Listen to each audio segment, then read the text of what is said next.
On today's show, the Clippers lose their sixth straight game to a historic performance of Nikola Jokic, but it came with some positives. Going to be talking about that as we enter this huge road trip on today's Locked On Clippers.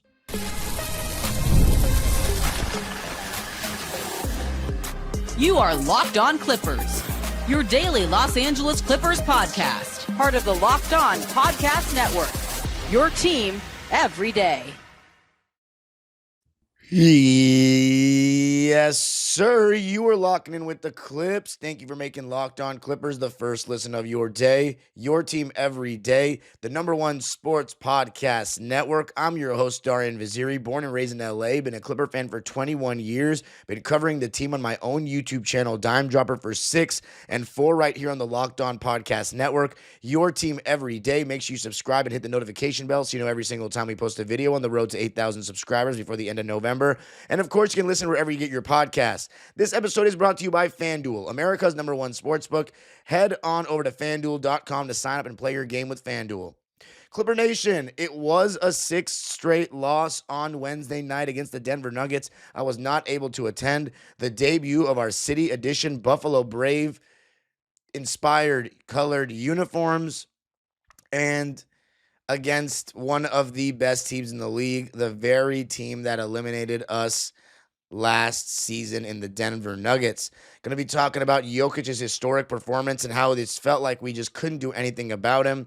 The young guys that broke into the rotation and showed some good stuff, and then how we feel about being on a 6-game losing streak and at this stage of the season. But before I go any further, I want to say that yes, Kawhi Leonard missed his 5th straight game with the ankle injury. And Bradley Beal is out for the season now, but I'll do a separate episode on that also on Thursday night. So hold your horse. I will do an episode on that and go more in depth about it because that deserves an episode in itself. But I couldn't do it yesterday because I had tryouts. So, and then I had a men's league game. That's why I didn't go to the game. And I was like so tired from it when I came home, I couldn't even record. So I'm recording in the morning. Hopefully this will be out by 1 o'clock p.m. Pacific. But anyway, Nikola Jokic had 25 points in the first quarter last night. James Harden had 10. Ivica Zubac had 8. Brook Lopez had 5. So we had some good contributions in the first quarter, but this guy was going crazy. And you know Zoo's going to be playing drop coverage. So when you play against pick and pop bigs in drop coverage, you're conceding the open 3. And now we know, based on Ty Lue's post-game availability, that Nikola Jokic was given those open 3s by design to prevent other guys from getting going. And you'd rather him get a 3, I guess, than 2 feet in the paint. Because if he gets 2 feet in the paint, not only is he getting a higher percentage shot and potentially getting guys in foul trouble, he's then drawing 2 to 3 defenders and then can get other guys going. And Jokic is such a good basketball player that he's in that category of like, are you letting him beat you or are you letting everyone else beat you? Because he's that good where you kind of have to make a judgment call on that. You can't just play through the flow of the game and just hope it goes okay. He puts constant pressure on your defense, whether he's a screener or he's the guy with the ball in his hands in the post or in the high post. And he had 25 points in the first quarter. But we actually had some really good moments in the first quarter as well. We were down most of it. Actually, no, we were up in the beginning of it because Zoo, and I'll give this to Zoo. So as far as the matchups, we had Jamal Murray on Chris Dunn, Nikola Jokic on Zoo, Christian Brown on James Harden, Aaron Gordon on John Collins, and Cam Johnson on DJ. So the starting lineup was exactly what I wanted it to be. DJ, Chris Dunn, James Harden, Zubac, and John Collins. However, without Kawhi, as I said on my Dime Dropper Live, reacting to Beal's injury news, which I did. So if you want to check that out, my instant reaction, go check that out. But I will have another episode on Locked On as well. The lineup now becomes simpler. You probably have to start both of the 2 elite defenders in DJ and Chris Dunn. And then when Kawhi comes back, you just take one of them out of the lineup. But without Kawhi, you probably start both of them. However, that makes it so that James Harden and Ivica Zubac are really your only source of creating shots. John Collins isn't really a high-level shot creator. He's more of a play finisher. And Zoo began the game going right at Joker, had a couple of jump hooks over him, and I love when Zoo's going at Joker because one thing about Joker, he's in consideration, in my opinion, with Steph Curry, with LeBron, with Magic Johnson, and Michael Jordan, and even Wilt Chamberlain, who there's less footage of, but he's just done so many incredible things where he's got to be in the conversation for best offensive player in the history of the game. Defensively, though, nah. He's not terrible, but he's not very good. So I love to see Zubac going at him. And he went at him 3 times and had 6 points on Joker alone in the first quarter. But when we started getting a little bit cold, the Nuggets went on a 10-0 run late in that first quarter. And when you start missing against them, they get out in transition and they can tear you apart real quick. They also were perfect from the free throw line in the first half and shot 29 for 35 from the free throw line in the game. They shot 16 more free throws than we did. And by the way, it was a sellout at Intuit Dome as reported on ESPN. We shot 95% from the free throw line, which is awesome. But we shot 16 less attempts. They shot 52% from the field. We shot 49%. And they shot 38% from 3. And for once, we actually shot better than a team from 3 this season, 43%. So our shooting splits were actually really good, 49, 43, 95. But it's as simple as this. They have a better team. Even when Kawhi's healthy, I predicted the Nuggets to finish above us in the standings. Without Kawhi, they're definitely better than us. So the reality is this is not a game to be mad about. There was just too much on the floor, too much talent. And Jokic had 25 points in the first quarter, which was his career high for any quarter of his career. Now, do I think our defense was atrocious? Not even necessarily. The Nuggets play such a hard style of basketball to guard because they have a lot of movement behind Jokic. The Murray-Jokic pick and pop / pick and roll is extremely difficult to guard. And I spoke about that at length in the series last year. Jokic is just amazing. He's just amazing. And then when we were able to make a push was when Jokic was out of the game. We outscored the Nuggets in the non-Jokic minutes in that second quarter, 17-4. So even though they have Jonas Valanciunas, not having Jokic in the game, it just makes such a big difference. Because in the first quarter, Jokic played the whole thing and had 25 points, and they were up by 4. They were actually up by 7, and then Jordan Miller, who got rotation minutes, and we'll be talking about him plenty in this episode, hits a half-court shot at the buzzer to end the first quarter. So we were only down by 4 at the end of the first quarter, 39-35, and it was great to see guys like Kobe Sanders and Jordan Miller get into the rotation. But I'll tell you what, us scoring 35 points in the first was a real welcome sign because our offense hasn't been good lately. So I love to see that. Now, one thing that I thought was a little bit questionable was when we took both Derrick Jones Jr. and Nico Batum out at the same time. We started out the game pretty well. We were up 14-13, and then we took DJ and Chris Dunn out at the same time. I figured that we would stagger a little bit, and have one of them in at all times for that point of attack defense. But we took both of them out at once. And by the time they came back into the game, we were actually still up 4 points. So it wasn't very detrimental, although we started allowing a lot more points after. But right when Joker came back in the game in the second quarter, they went on a 9-2 run. And, I thought we did a good job, though, of bouncing back with an 11-3 run to end that second quarter. We had DJ running the floor super well in transition. James Harden started to get going in the pick and roll. Even Zoo, he had a different energy about him in this first half, running the floor hard, crashing the glass hard, playing like a more aggressive Zoo that we saw last season.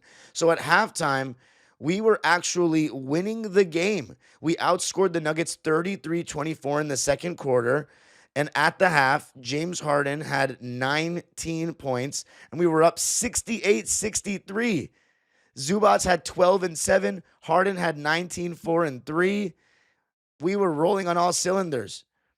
But then it was another third quarter barrage, and this has been kind of consistent with the Clippers so far this season. You remember it against the Golden State Warriors. You remember it against the Phoenix Suns in Phoenix. You saw it against I forget what team. but those are the ones that come to my mind right off the bat. A 7-0, and the Thunder as well. A 7-0 Nuggets run to start the third quarter, taking advantage of some of our turnovers, and then Tim Hardaway Jr. was hitting some open threes, and Harden just looked like he completely ran out of gas. He was turning it over. He was looking to foul bait on jump shots, and when he got hand checked, and honestly, we just cannot, unless Zubac is going crazy, we can't really sustain much with Harden having bad games with Kawhi out. I'm not necessarily saying that he had a bad game, but he had one good half and one bad half, and that's not going to be enough. I honestly think we should have gone to more Zubac post-ups with the way that Jokic was playing. And by the way, I did a thorough breakdown of all the Zubac post-ups with film on my members only dime dropper video on Wednesday. So if you want to check that out, look at all of Zoo's post-up footage. And I've noticed a really interesting trend that I'll talk about in a future episode about what teams are doing to Zoo this year when he's posting up. It was a really great observation that was made with the film. But anyway, it didn't really happen in this game for me to talk about it. But 52 points through 3 quarters for Joker. We even tried James Harden guarding Joker so that we could switch the pick and roll when Murray and Jokic ran pick and pop together. So then Harden could switch on to Murray, and then we could try to just negate the pick and pop advantage because we didn't want Zubac guarding Murray on the switch. And that didn't work either because Jokic is too good for that, and he's just going to bully smaller guys. So then Jamal Murray made a buzzer-beating 3 to end the third quarter. I forget if it was a 3 or a 2. And in the third quarter, we got outscored 43-22, and that was all she wrote in the fourth. It was basically done after that. Am I mad at the effort from the guys? Not really at all. Denver's a really good team. They shot 71% in the third from the field and 44% from 3 and got to the free throw line 12 times. And we cooled down 36% shooting in the third and 30% from 3. James Harden was 1 for 6 in the quarter. And that's all I can say about it. So he ran out of gas, and we're a little too reliant on him right now without Kawhi. And now that Bradley Beal's out, you're going to need Kawhi. But coming up, going to be talking about the huge silver lining to this game and some things I saw that make me hopeful for this big road trip that we're going on. I got to tell you a little something about Wayfair.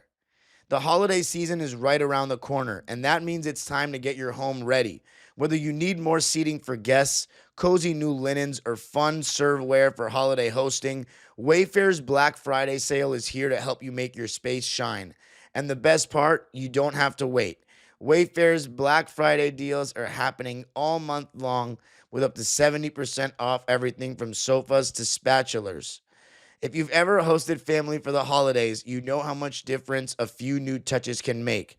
Wayfair makes that easy. And Wayfair helped us set up our new apartment. I went to it very early on in the planning when we were moving in, and they came through for us. But don't miss out on Black Friday deals. Head to wayfair.com now to shop Wayfair's Black Friday sale for up to 70% off. That's WAYFAIR.com.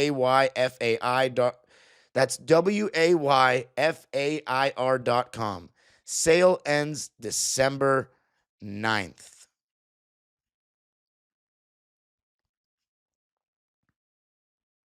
All right.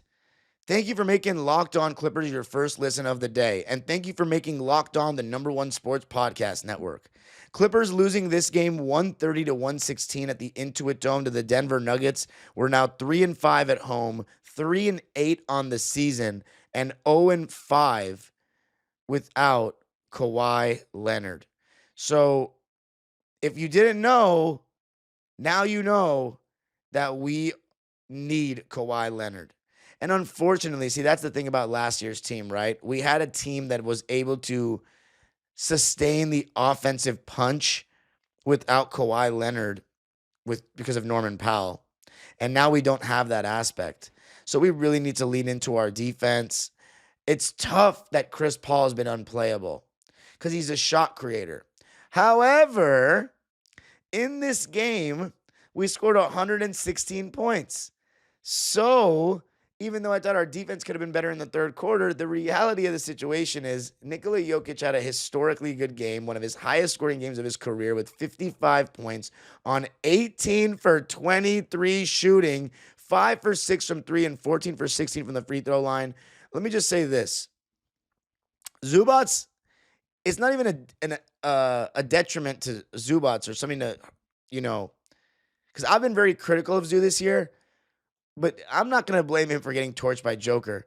We've seen Zoo do a good job on Joker. The reality is, this is one of the best players the game has ever seen. For my money, top 20, and I think when it's all said and done, he'll be top 15. Some people probably think he's already top 15. I haven't made a list. I'm just ballparking that.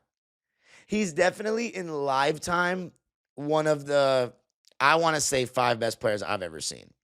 Kobe, LeBron, Steph Curry, Tim Duncan. And I honestly, would I take Jokic over Kevin Durant and Dwayne Wade? I probably would. And I would definitely take him over Dirk, and I love Dirk. Like, he's one of my childhood idols. And Garnett. Like, I think Jokic is that good. I'm a little young for prime Shaq, so I'm not including him in there. Tim Duncan, Kobe, LeBron. Like, that's about it. Like, he's right there. Like, that's how good. I would take him over Durant, honestly, because he's just so good. Now, I know some people won't agree with that because he's a lack of a defender, but his offense is just ridiculous. And I'm not going to blame Zoo too much for it. First of all, Ty Lue said it was the game plan to let him beat us. Well, we got beat. So we'll talk about Ty in a second. At the end of the day, it's like you got to pick your poison with Denver. This fool Aaron Gordon is hitting jumpers now like left and right. Like, I don't understand. They're looking like the easily the most likely team to give OKC a run for their money. Without a doubt. And Jamal Murray didn't even shoot well. He was 5 for 16 and had 15 points. But Aaron Gordon had 18 points on 50% shooting, 6 for 12. And then off the bench, you had Tim Hardaway Jr. with 12. But it was the Jokic show. He scored 55 points. It's hard to match that production when your leading scorer only gives you 23. And that was James Harden. And it was, again, another case of James Harden getting burned out in the first half. He had 19 points in the first half and only 4 in the second half, and he didn't even really play the fourth quarter. So let me just double check that. Yeah, James Harden didn't even play in the fourth quarter. So I don't know what to say. It's hard for me to say we need better from James Harden because he's been running out of gas more because we thought he would have a load taken off of him. But when Kawhi is injured and Bradley Beal has not been a thing, I don't know about that. But here were the positives of the game.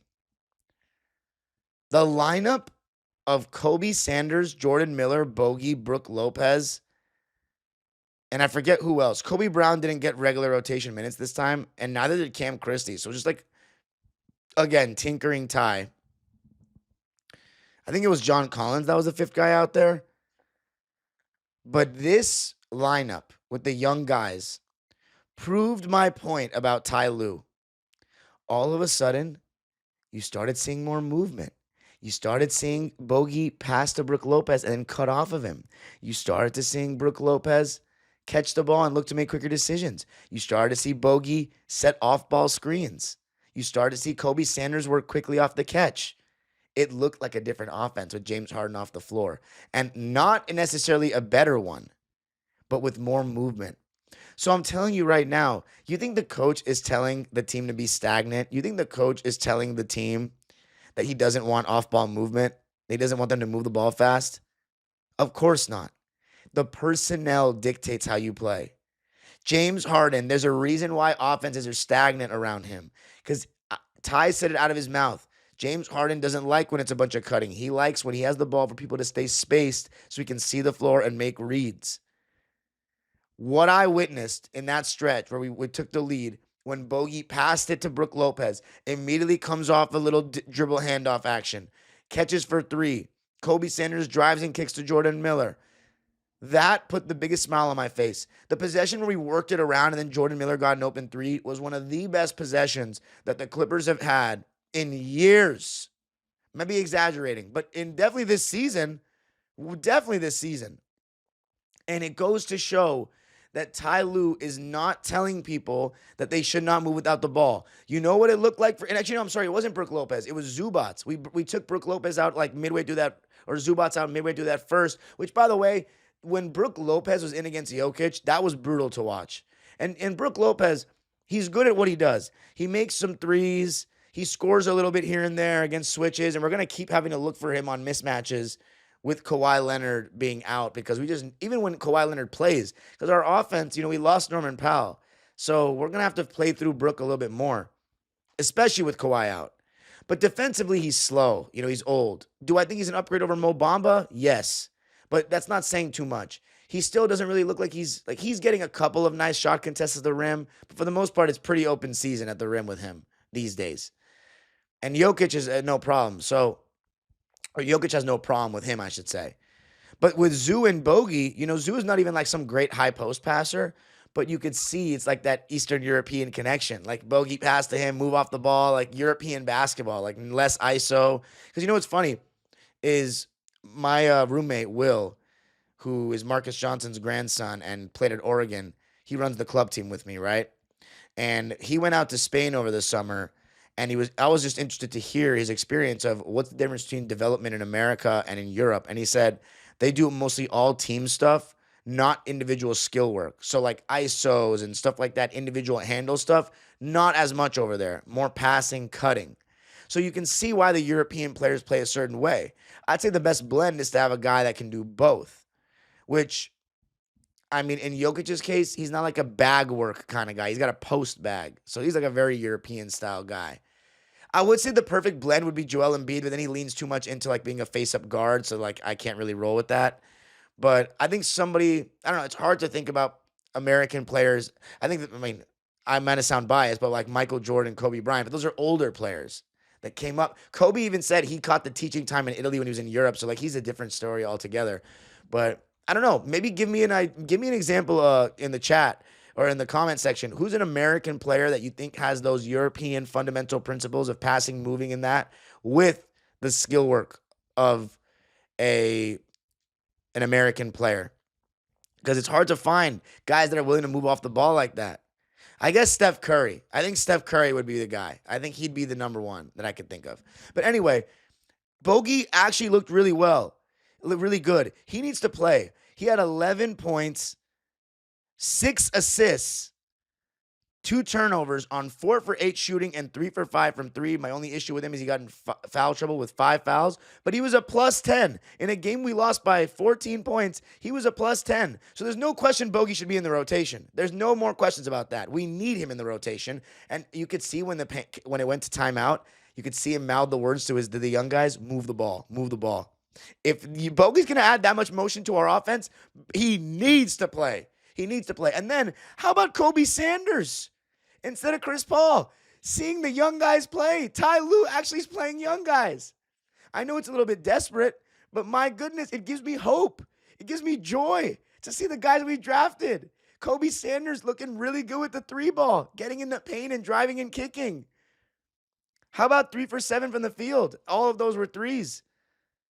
9 points, 3 assists, 1 rebound, 1 turnover, 6 fouls, though. He fouled out. He needs to do a better job playing defense without fouling. But I loved what I saw. And then Jordan Miller, my main man.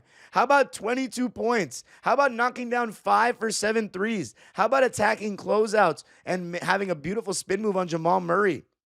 6 for 10 from the field. 5 for 6 on the free throw line. 4 rebounds. 22 points, 4 rebounds, 1 assist, 1 steal, and no turnovers for Jordan Miller. He was a +4. The young guys put a huge smile on my face. But coming up, going to be talking a little bit more about the game, but also where we stand right now with 6 straight defeats. I got to tell you a little something about Built. Nobody likes paying rent, but if you must, you might as well get something for it. That's where Built comes in. Built is changing the game by turning your rent payment into real rewards you can actually use. When you pay rent through Built, you earn flexible points that can be redeemed toward hundreds of hotels and airlines, a future rent payment, your next Lyft ride, and more. But Built isn't just about rent. It's about rewarding you around your entire neighborhood. I love that with Built, your rent finally works for you. You're earning points every month on something you already have to pay. Turn your rent into rewards and start earning points around your neighborhood by going to joinbuilt.com/lockedonnba. That's joinbilt.com/lockedonnba. Make sure to use that link so they know we sent you. I got to tell you a little something about FanDuel, America's #1 sports book. The NBA is back, and there's no better place to get in on the action than FanDuel, the official sports betting partner of the NBA. Even if you miss the start of the game or want to ride the hot hand, FanDuel has live bets on everything from who will score next to fourth quarter comebacks. Plus, you can even combine your live bets into a same game parlay for a shot at a bigger payout. It keeps every game exciting, especially when your team's making that late push. And right now on FanDuel, in terms of NBA odds, there are a lot of interesting things to bet on. You can bet on tonight's games on Thursday night. You can bet on the finals. The Oklahoma City Thunder are #1 in the odds at plus 195. The Denver Nuggets are #2. Unfortunately, your LA Clippers are out of sight, out of mind at 11th right now. So if you still believe in us to win the championship, head on over to FanDuel. Right now, FanDuel is giving new customers $300 in bonus bets when your first $5 bet wins. So head to FanDuel.com to sign up and play your game with FanDuel, the official sports betting partner of the NBA.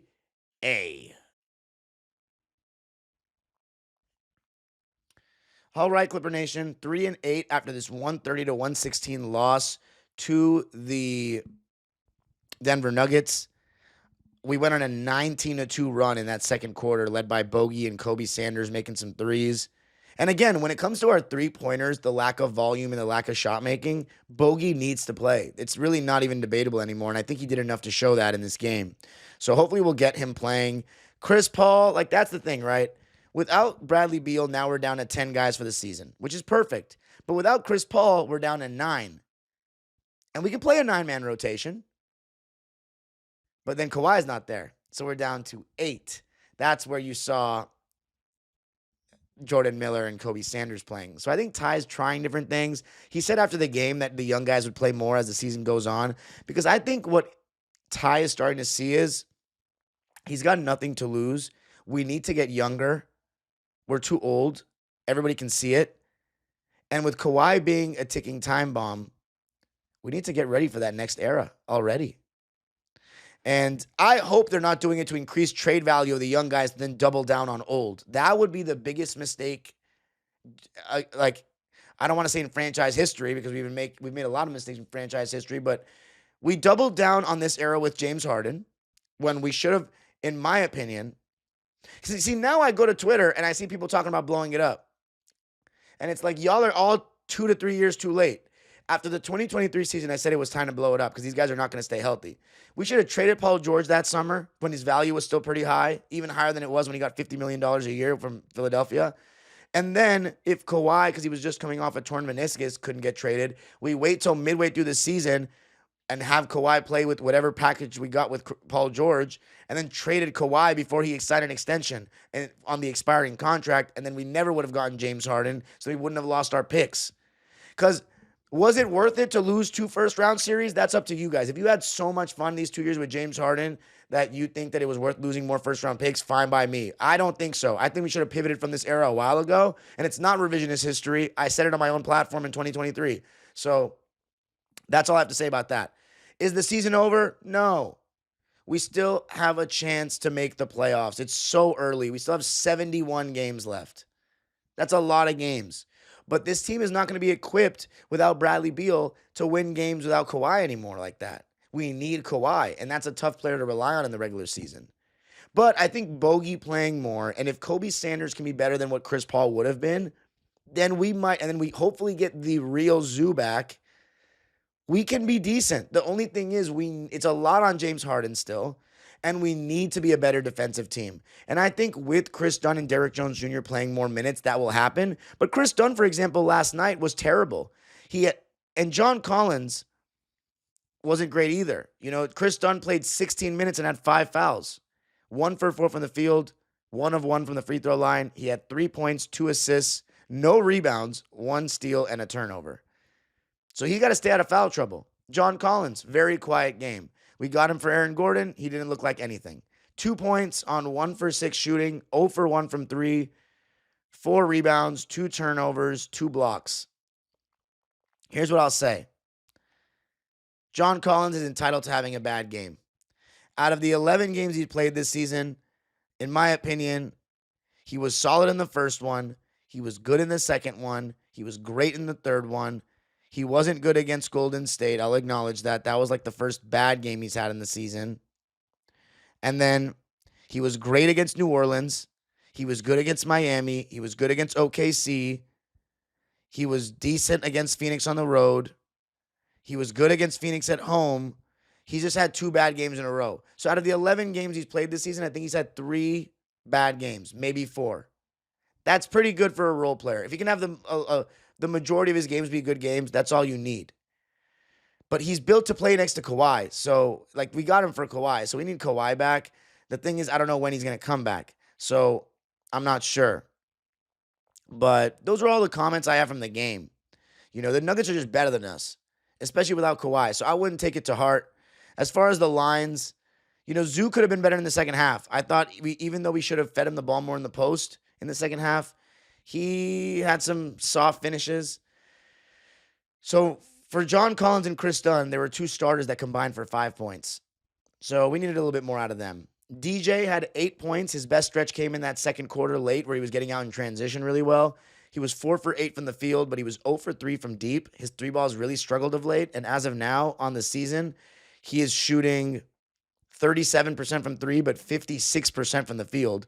So 37% from 3 is good, but can he maintain that? That's the question. Last year, part of why we started out super well is because Derrick Jones Jr. shot the 3 ball at an insane clip, like to start the season. And he dropped off as the season went on. But anyway, so DJ had 8 points. So between 3 starters, we had 13 points. It's going to be hard to win against Denver like that. Zubac had 18 points and 9 rebounds, so almost a double-double. 18 and 9 to go along with 1 assist, 2 blocks, and 2 turnovers in 32 minutes of play. I thought it was a great first half, not so great second half. And it's the same with James Harden. 23 points, 8 rebounds, 5 dimes, 2 turnovers. So I think he took a better care of the ball. But he was 6 for 15 from the field and 1 for 6 from 3. He was 10 of 10 from the line in 30 minutes. So again, it's just a lot on James Harden's plate right now. I don't think he was good enough to win this game. I don't think any of the starters were quite good enough to win this game. I think Nico, he had 6 points on 2 for 3 shooting, and all those shots were threes off the bench. But seeing Nico shoot well from 3 is a big thing for us because he's not been shooting well so far this season. So hopefully he can take some momentum with these last 2 games with his shot coming back. And I said I won't give up on Nico. I think he'll get it together with his shooting. So I'm looking at that to be a positive out of this game. 6 points, 2 rebounds, 3 dimes, and a steal, and no turnovers in 22 minutes of play. And then you had Brook Lopez, who had 10 points of his own to go along with 1 rebound. I mean, his lack of rebounding is crazy. He doesn't box out, doesn't jump. 1 assist, 1 block, 1 turnover on 4 for 7 shooting and 2 for 4 from deep. So I think 10 points in 16 minutes for Brook Lopez, I think that's what you're going to get. You're not going to get elite defense. You just got to get some more shot making, and that's what he does. I already talked about Bogey with his 11 points and 6 assists. And then Jordan Miller, 22 points. I love to see that, and that's his career high. So I'm really proud of Jordan Miller. That was awesome to see. And definitely he's going to get more playing time next game, if I'm not mistaken. Obviously, he's leading his highest scoring game of the season. And his career high as of last year was 15 points against the Wizards. No, he had 21 points against the Kings. So this was his career high. 22 points. Happy for Jordan Miller. And then last, I talked about Kobe Sanders. There's real potential in there. He's got a lot of size, and he can shoot the ball. 9 points in 25 minutes. So my last thing is Ty Lue, after the game, or actually before the game. I want to read one of the quotes that he mentioned.